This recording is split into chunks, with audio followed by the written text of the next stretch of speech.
ಸರಫ್ ಬಜಾರ್ನಲ್ಲಿರುವ ಒಂದು gold Smith ಅಂಗಡಿಯಲ್ಲಿ ಹಗಲು ಒಂದು ದರೋಡೆಯಾಗಿತ್ತು. ಆ ಪ್ರಕರಣದ ಮೇರೆಗೆ ನಾವು ಸ್ಥಳೀಯ ಅಧಿಕಾರಿಗಳೆಲ್ಲ ಅಲ್ಲಿ ಧಾವಿಸಿದ್ವಿ. ತಮಗೆಲ್ಲ ತಿಳಿದಿರುವ ಹಾಗೆ ಡಾಗ್ ಸ್ಕ್ವಾಡ್ ಆಯಿತು, ನಮ್ಮ ಫೋರೆನ್ಸಿಕ್ ಟೀಮ್ಸ್ ಆಯಿತು, FSL teams, finger print, SOCO team ಎಲ್ಲ ಒಂದು ಸ್ಥಳದ ಒಂದು ಪರಿಶೀಲನೆ ಮಾಡಿದ್ವಿ ಮತ್ತು ತಕ್ಷಣ ದೂರನ್ನು ದಾಖಲು ಮಾಡಿಕೊಂಡು 5 ವಿಶೇಷ ತಂಡಗಳನ್ನು ಮಾಡಿತ್ತು. 5 ವಿಶೇಷ ತಂಡಗಳು ಒಂದು ನಿರಂತರ ಮತ್ತು ತುಂಬ ಅಚ್ಚುಕಟ್ಟಿನ ಕೋಆರ್ಡಿನೇಟೆಡ್ ಎಫರ್ಟ್ಸ್ಲಿಂದ ಆ ಪ್ರಕರಣವನ್ನು ಭೇದಿಸುವಲ್ಲಿ ಯಶಸ್ವಿಯಾಗಿದ್ದಾರೆ. ತುಂಬ ಸಂತೋಷದಿಂದ ನಾನು ತಮ್ಮ ಮುಂದುಗಡೆ ಇದನ್ನು ಹೇಳ್ತಾ ಇದ್ದೀನಿ. ದಟ್ ಇಲ್ಲಿ ಏನು ಒಂದು ಪ್ರಕರಣ ವರದಿಯಾಗಿತ್ತು ಅದನ್ನು ಭೇದಿಸುವಲ್ಲಿ ಕಲಬುರಗಿ ನಗರ ಪೊಲೀಸ್ ಯಶಸ್ವಿಯಾಗಿದ್ದಾರೆ. ಅದರಲ್ಲಿ ಈಗಾಗಲೇ 3 ಜನ ಆರೋಪಿಗಳನ್ನು ಬಂಧನ ಮಾಡಲಾಗಿದೆ ಮತ್ತು ಬಂಧಿತ ಆರೋಪಿಗಳಿಂದ 2 kg 865 ಗ್ರಾಂ ಚಿನ್ನದ ಆಭರಣಗಳನ್ನು ವಶಪಡಿಸಿಕೊಳ್ಳುವಲ್ಲಿ ಮತ್ತು ಕೆಲವು ಭಾಗವನ್ನು ಏನವರು ಚಿನ್ನದ ಆಭರಣಗಳನ್ನು ಕರಗಿಸಿ ಮಾರಾಟ ಮಾಡಿದರು ಅದನ್ನು ಕೂಡ 4,80,000 ರೂಪೀಸ್ ವಶಪಡಿಸ್ಕೊಂಡಿದ್ದಾರೆ. ಈಗ ಒಟ್ಟು ನಿಯರ್ಲಿ 2,15,00,000 ಅಷ್ಟು ಬೆಲೆ ಬಾಳುವ ಚಿನ್ನಾಭರಣ ಮತ್ತು ಕ್ಯಾಶನ್ನು ವಶಪಡಿಸಿಕೊಳ್ಳಲು ಯಶಸ್ವಿಯಾಗಿದ್ದಾರೆ. ಈಗ ಕೃತ್ಯ ನಡೆದ ತಕ್ಷಣ ಈ ಆರೋಪಿಗಳ ಈಗಾಗಲೇ ವಿಚಾರಣೆಯನ್ನು ಮಾಡಿದ್ದೀವಿ. ತಾವು ಕೂಡ ನಿರಂತರವಾಗಿ ಅದನ್ನು ದಿನನಿತ್ಯ ತಾವು ಮಾನಿಟರ್ ಮಾಡ್ತಾಯಿದ್ರಿ ಎಲ್ಲ ಮಾಧ್ಯಮ ಮಿತ್ರರು.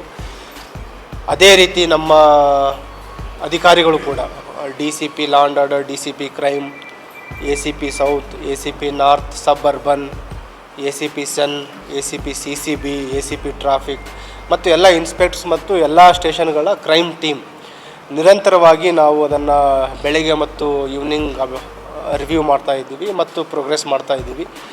ಈ ಆರಂಭದ ಹಂತದಲ್ಲಿ ಕೆಲವು CCTV ಫುಟೇಜ್ಗಳು ಸಿಕ್ಕಿತ್ತು ಮತ್ತು ನಮಗೆ ಕೆಲವು ಟೆಕ್ನಿಕಲ್ ಎವಿಡೆನ್ಸ್ಗಳು ಸಿಕ್ಕಿತ್ತು. ಅದು ಮಾಧ್ಯಮದರ ಮುಖಾಂತರ ಕೆಲವು ಬಿತ್ತರಿಸಿದ ಮೇರೆಗೆ ಕೆಲವು ಆರೋಪಿಗಳಿಗೆ ಅದನ್ನು ಕೂಡ ಮಾಹಿತಿ ಶೇರ್ ಆಗಿತ್ತು. ಅದರ ನಂತರ ಅವರು ಇನ್ನಷ್ಟು ಚಾಣಾಕ್ಷತನದಿಂದ ನಿರಂತರವಾಗಿ ಅವರು ಮೂವ್ಮೆಂಟ್ ಮಾಡ್ತಾಯಿದ್ರು. ಹಾಗಾಗಿ ನಮ್ಮ ತಂಡಗಳು ಹೈದರಾಬಾದ್ ಇರ್ಬೋದು, ಮಹಾರಾಷ್ಟ್ರ, ಸೋಲಾಪುರ್, ಪುಣೆ, ಮುಂಬೈ, ಉತ್ತರ ಪ್ರದೇಶ್, ಅದರಲ್ಲಿ ಅಯೋಧ್ಯ ಕಡೆಯೂ ನಮ್ಮ ತಂಡ ಹೋಗಬೇಕಾಗಿತ್ತು. ಅದ್ರ ಜೊತೆಗೆ ವೆಸ್ಟ್ ಬೆಂಗಾಲನ್ನು ಕೂಡ ನಮ್ಮ ತಂಡ ಕಾರ್ಯಾಚರಣೆಯನ್ನು ಮಾಡಿದರು. ಹಾಗಾಗಿ ಡಿಫ್ರೆಂಟ್ ಸ್ಟೇಟ್ಸ್ಗಳಲ್ಲಿ ನಾವು ನಮ್ಮ ತಂಡಗಳನ್ನು ಬಿಟ್ಟಿದ್ವಿ ಮತ್ತು ಅದೇ ರೀತಿಯಲ್ಲಿ ಸ್ಥಳೀಯ ವಿವಿಧ ಏರಿಯಾಗಳಲ್ಲಿಯೂ ಕೂಡ ನಮ್ಮ ತಂಡಗಳು ನಿರಂತರವಾಗಿ ಮಾಹಿತಿಯನ್ನು ಕಲೆ ಹಾಕ್ತಾಯಿದ್ರು. ಮತ್ತು ಇವರ ನಮಗೆ ದೊರೆತ ಏನು ಟೆಕ್ನಿಕಲ್ ಲೀಡ್ಸು ಮತ್ತು ಕೆಲವು ಲೀಡ್ಸ್ ಏನಂತಂದರೆ ಕ್ರೂಷಿಯಲ್ ಲೀಡ್ಸ್ ತನಿಖೆಯಲ್ಲಿ ಸಿಕ್ಕ ಆಧಾರದ ಮೇಲೆ ಈಗ 3 ಜನ ಆರೋಪಿಗಳನ್ನು ಬಂಧಿಸಿದ್ದೀವಿ. ಇನ್ನೂ 2 ಜನ ಆರೋಪಿಗಳು ತಲೆಮರೆಸ್ಕೊಂಡಿದ್ದಾರೆ. ಅವರನ್ನು ಕೂಡ ನಾವು ಆದಷ್ಟು ಬೇಗ ಬಂಧಿಸ್ತೀವಿ. ಮತ್ತು ಈಗ ಆರೋಪಿಗಳ ವಿಚಾರಣೆ ನಮಗೆ ತಿಳಿದು ಬಂದಿರೋದೇನಂತಂದರೆ ಇದರಲ್ಲಿ ಒಬ್ಬ ಪ್ರಮುಖ ಆರೋಪಿ ಇದ್ದಾನೆ, ಫಾರೂಕ್ ಅಹಮದ್ ಮಾಲಿಕ್. ಅವನು ಕೂಡ ಮೂಲತಃ ಪಶ್ಚಿಮ ಬಂಗಾಳದವನಿದ್ದಾನೆ. ಕಳೆದ 3 ವರ್ಷಗಳಿಂದ ಇಲ್ಲಿ ಮೋಮಿನ್ಪುರದಲ್ಲಿ ಅವನನ್ನು ಕೂಡ ಈ ಚಿನ್ನದ ಒಂದು ಕಾರ್ಯಗಾರಿಯಾಗಿ ಕೆಲಸ ಮಾಡ್ತಾಯಿದ್ದಾನೆ.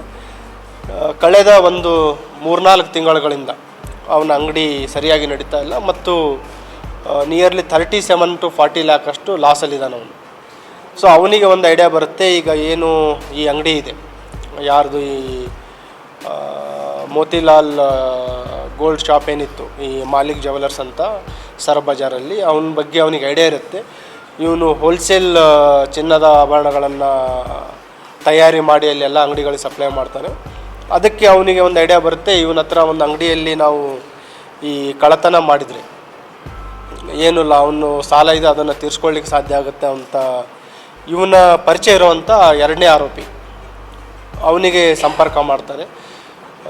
ಅವನ ಮುಖಾಂತರ ಅಯೋಧ್ಯ ಪ್ರಸಾದ್ ಅಂತ ಏನು ನಾವು 2ನೇ ಆರೋಪಿ ಹಿಡಿದಿದ್ದೀವಿ ಅವನಿಗೆ ಸಂಪರ್ಕ ಮಾಡಿಕೊಂಡು ಮುಂಬೈಲಿಂದ ಅವನಿಗೆ ಕರ್ಕೊತಾನೆ.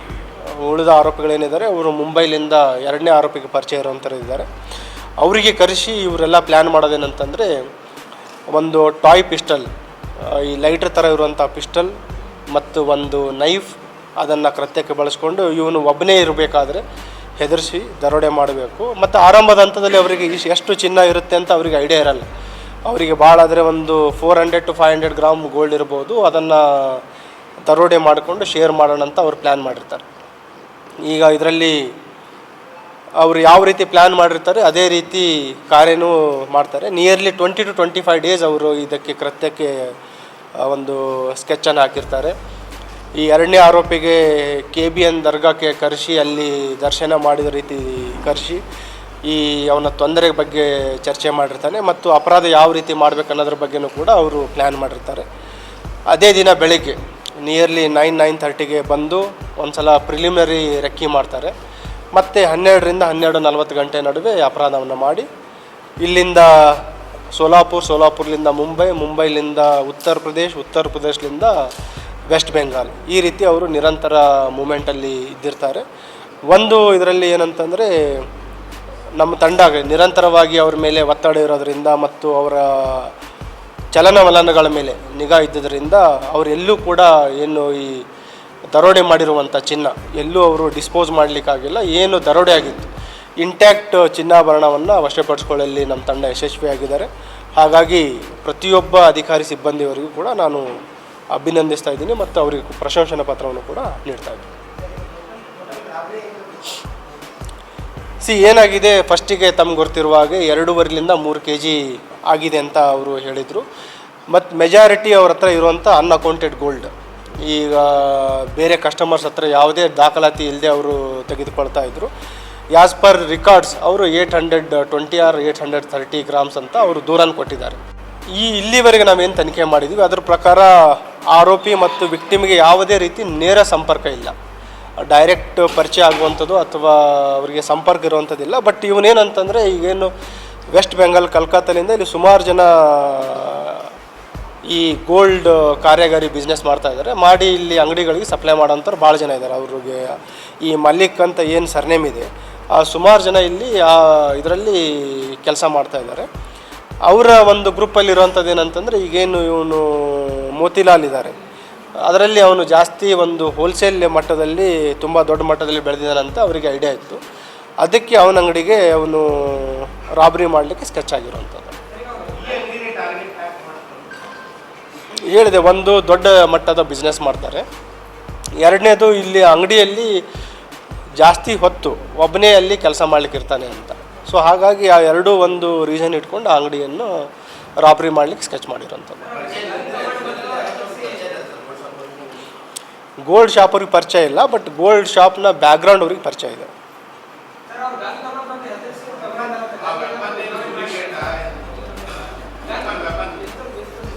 ಅದನ್ನೇ ಹೇಳಿದೆ ನಾನು. ಈಗ ಆರೋಪಿಗಳಿಗೆ ವಿಚಾರಣೆ ಮಾಡಿದ ಪ್ರಕಾರ ಪ್ರಾಥಮಿಕ ತನಿಖೆ ಮಾಡಿದ್ದೀವಿ. ಇನ್ನೂ 2 ಜನ ಆರೋಪಿಗಳು ಸಿಗಬೇಕು. ಅವ್ರು ಇಲ್ಲಿವರೆಗೆ ಹೇಳಿದ ಪ್ರಕಾರ ಒಂದು ಟಾಯ್ ಪಿಸ್ಟಲ್ ಲೈಟ್ರ್ ಗನ್ ಥರ ಒಂದು ಅದನ್ನು ಬಳಸ್ಕೊಂಡು ಇವರಿಗೆ ಹೆದರಿಸ್ಬೇಕಂತ ಪ್ಲ್ಯಾನ್ ಮಾಡಿದರು ಮತ್ತು ಅದಕ್ಕೆ ಮುಂಬೈಯಲ್ಲಿ ಒಂದು ಕಡೆ ಖರೀದಿ ಮಾಡಿದ್ರ ಬಗ್ಗೆನೂ ಹೇಳಿದ್ದಾರೆ. ಅದ್ರ ಬಗ್ಗೆನೂ ಕೂಡ ಹೆಚ್ಚಿನ ಒಂದು ತನಿಖೆ ಆಗುತ್ತೆ. ಸುಮಾರು ಒಂದು 10ರಿಂದ 15 ವರ್ಷದಿಂದ ಅವ್ರ ಪರಿಚಯ ಇದೆ. 10ರಿಂದ 15 ವರ್ಷ ಪರಿಚಯ ಇದೆ. ಮತ್ತು ಇವನೇನು ಅಯೋಧ್ಯೆ ಪ್ರಸಾದ್ ಇದ್ದಾನೆ ಅವನ ಹೆಂಡತಿಗೂ ಹಾರ್ಟ್ ರಿಲೇಟೆಡ್ ಪ್ರಾಬ್ಲಮ್ ಇದೆ. ಸೊ ಅದಕ್ಕೆ ಇಲ್ಲಿ ಏನು KBN ದರ್ಗಾ ಬರುವಂಥದ್ದು ಮತ್ತು ಇವನು ಈ ಒಂದು ಅವಕಾಶ ಹೇಳಿದ ತಕ್ಷಣ ಅವನು ಆಸ್ಪತ್ರೆ ಖರ್ಚಿಗೆ ಕೂಡ ಆಗುತ್ತೆ ಅಂತ ಹೇಳಿ ಅಪರಾಧ ಮಾಡಲಿಕ್ಕೆ ಒಪ್ಪುವಂಥದ್ದು.